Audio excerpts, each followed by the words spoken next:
Hola a todos, mi nombre es Marcos Delía y les doy la bienvenida al curso de iluminación y render en Blender. En este curso aprenderemos todo sobre el render por medio de Cycles, el motor de render secundario de Blender. Para una experiencia completa de aprendizaje, los invito a entrar al aula virtual del curso en www.dino3d.com, a la cual podrán ingresar de forma gratuita al registrarse en la página y podrán encontrar mucho material de apoyo para aprovechar al máximo el curso. Al finalizar el curso tendrán la oportunidad de realizar un proyecto final con el cual podrán optar por diferentes premios, entre los cuales están ingresar al Salón de la Fama de Dino3D y tener su certificado del Salón de la Fama y ganar códigos de descuento para dino3d.com. Ahora comencemos con el curso. Comenzaremos con la explicación de algunos términos básicos. Por ejemplo, el render es el proceso por el cual se genera una imagen digital a partir del cálculo de iluminación global de una escena tridimensional. Lo que es iluminación global lo vamos a ver ahorita. El motor de render es el software encargado de realizar los diferentes cálculos para generar ese render, para generar esa imagen digital. Hay que entender que el motor de render es diferente al software de interfaz tridimensional. El motor de render se tiene que integrar a ese software de interfaz 3D para poder renderizar lo que nosotros creamos en ese entorno tridimensional. Existen muchos motores de render. Por ejemplo, Pixar tiene su propio motor de render. Existen muchos. Sin embargo, lo que los diferencia es la parte matemática, el cálculo matemático para realizar para calcular la iluminación global, para realizar el render. Esos métodos matemáticos generalmente son representados por algoritmos, y lo que cambia entre los diferentes motores de render es ese algoritmo que utilizan. El motor de render que vamos a utilizar en este curso se llama Cycles, que es el segundo motor de render del programa Blender.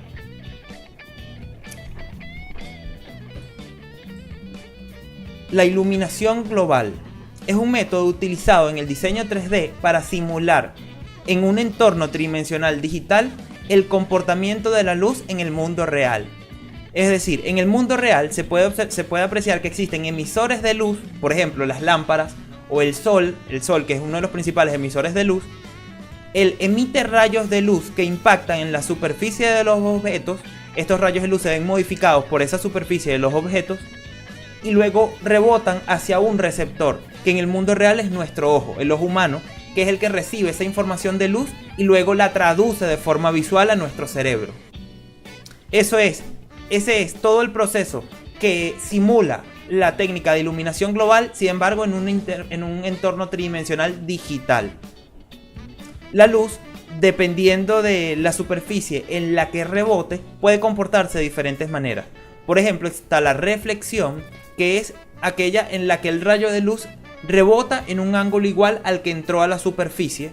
Aquí podemos observar varios ejemplos de reflexión. Está la refracción, que es en la que el rayo de luz se modifica el ángulo en el que rebota dependiendo de esa superficie del objeto. El mejor ejemplo que se puede ver de refracción es el del vidrio, de que al ver a través de un vidrio la imagen se ve distorsionada, debido a que esos rayos de luz que atraviesan el vidrio se cambian su dirección al tocar la superficie del vidrio. La dispersión, que es aquella en la que el rayo de luz al impactar con el objeto se dispersa, es decir, se va en todas las direcciones. La dispersión se puede observar más que nada en objetos con poca reflexión, como por ejemplo en esta roca que observamos aquí. Está la transición, que simplemente es aquella en la que el rayo de luz atraviesa el objeto, simplemente. Puede ser objetos transparentes, transluminiscentes o translúcidos. Por ejemplo, aquí podemos observar que estos tres objetos tienen la propiedad de transmisión. Y está la propiedad de absorción, que es aquella en la que el volumen del objeto absorbe el rayo de luz. Esta propiedad se puede ver más que nada en materiales gaseosos. Por ejemplo, en el humo esparcido por un automóvil, o en las nubes también se puede observar la propiedad de absorción, debido a que aunque el rayo de luz intenta atravesar, o mejor dicho, atraviesa la superficie del objeto, se ve absorbido por el volumen de ese objeto, por las partículas del volumen de ese objeto. Por eso es que podemos apreciar en las nubes que a veces se ven transparentes, es decir, se puede ver detrás de ellas, pero a veces simplemente se ven blancas, porque el volumen es tan grande que el rayo de luz no logra atravesar completamente la nube, sino que se absorbe y se pierde dentro del volumen. Esa propiedad va de la mano con la de transmisión, debido a que necesita atravesar la superficie para poder ser absorbida por el volumen. Y la rugosidad es una forma de dispersión. Sin embargo, la rugosidad pasa cuando existe una modificación geométrica, es decir, una modificación física en la superficie del objeto. En cambio, la dispersión estamos hablando de cuando la propiedad no es de la geometría, de la física del objeto, sino es simplemente óptica. Así que la rugosidad sí se puede apreciar una distorsión en la superficie del objeto, como se puede observar en esta roca. Y lo que hace es el mismo efecto de dispersión, pero gracias a todos esos pliegues y a esas grietas que pueda tener la superficie. En Cycles, la iluminación global funciona un poco distinto de la iluminación en el mundo real. Porque en el mundo real, los rayos de luz, al impactar en la superficie de nuestro objeto, llegan al receptor, que sería nuestro ojo o el ojo humano, para luego ser traducidos de forma visual. En Cycles, los rayos de luz impactan en el objeto, pero luego siguen impactando o siguen rebotando en el interfaz tridimensional. Y nuestro receptor, que en el interfaz de Blender se le llama cámara, lo que hace es recoger muestras del mundo del interfaz tridimensional. Esas muestras contienen la información de luz, la iluminación la información de la iluminación global, la cual va a traducir de forma visual. La diferencia esencial es esa, que en el mundo real el ojo recibe los rayos de luz. En el interfaz de Blender, el receptor lo que hace es tomar muestras de la superficie para traducirlo de forma visual. Ese muestreo o samples, digamos que se representan en forma de rayos o mejor dicho, de ondas, las cuales van a rebotar en el entorno tridimensional para luego devolverse a la cámara con la información que retomaron de ese entorno tridimensional o de esa superficie en la que rebotaron. Así, ese muestreo es muy importante debido a que es una de las propiedades que vamos a utilizar muchísimo a la hora de realizar los renders en Blender. Ahora vamos a continuar con algunos ejemplos de renderizados hechos totalmente en Blender. Todos los que vamos a mostrar a continuación son hechos en Blender. Aquí pueden observar el autor, el nombre y que fue hecho en Blender. Evidentemente en el motor Cycles, que es el que vamos a utilizar en el curso. Aquí podemos observar un ejemplo de render arquitectónico y de diseño de interiores. Como pueden apreciar, los materiales son hiperrealistas. Por ejemplo, el material de estas rocas que parecen mojadas, el vidrio, incluyendo en la parte inferior del vidrio se puede observar como si hubiese llovido y se hubiese mojado la parte inferior debido al rebote de las gotas. Así que esto es un render hiperrealista muy bueno para el diseño de interiores o render arquitectónico. Para obras de arte también se puede utilizar en el ejemplo de Reinante Martínez. Como pueden apreciar, los materiales también son muy detallados, hiperrealistas y muy buenos. Pueden entrar a reinantemartinez.com y apreciar sus otras obras de arte. En render industrial se puede apreciar aquí la forma de visualizar el interior de un automóvil de forma exacta, hiperrealista. Como pueden observar, este es uno de los mejores renders del 2017, es muy bueno y la calidad de los materiales en este render es impresionante. También se pueden hacer renders de personajes y animación. Como pueden observar en la imagen, este personaje se ve caricaturesco debido a las proporciones del personaje entre los ojos, la nariz, la boca. Pero el render, los materiales del render se puede apreciar que son hiperrealistas. La piel se puede ver muy realista. El material del cabello también se ve muy realista y se utiliza un sistema de partículas, entre otras cosas. El render de entorno es uno de los más utilizados, por ejemplo, en el cine o en los efectos visuales de películas y de series, para recrear ambientes fantásticos o inclusive ambientes de los que para agregarle objetos fantásticos. En el render de entorno se puede apreciar de que el hiperrealismo es muy bueno, ya que es muy difícil inclusive en las películas percatarse de cuándo están utilizando entornos reales y cuándo están utilizando entornos renderizados o entornos tridimensionales ficticios. Como puede observar la imagen de Sebastián Zapata, este render es hiperrealista, y si uno lo viera sin saber que es un render, es difícil apreciar los detalles que lo diferencian del mundo real. Son muy pocos los detalles.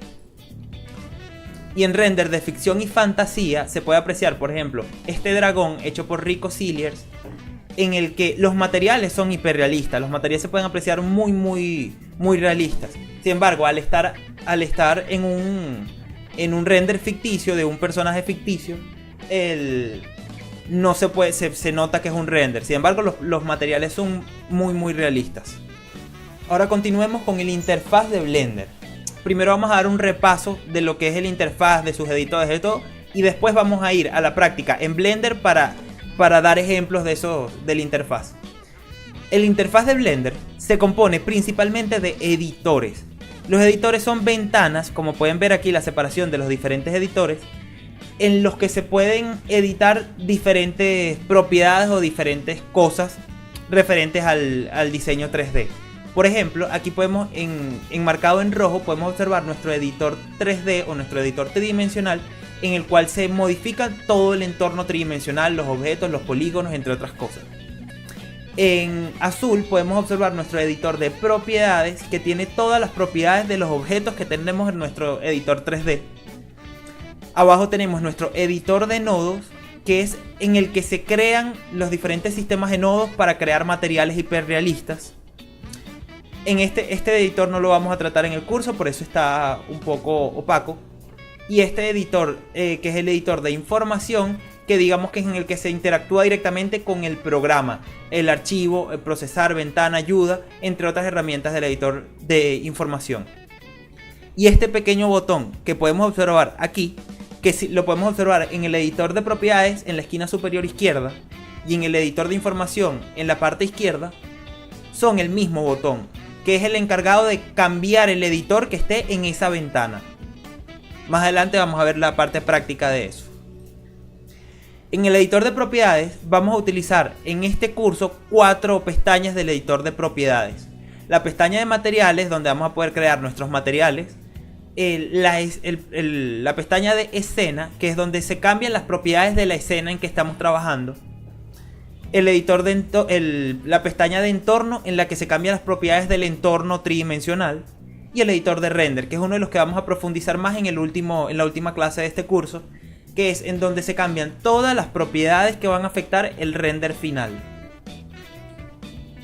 El editor de nodos, que es aquel en el que vamos a crear esos materiales hiperrealistas por medio del sistema de nodos.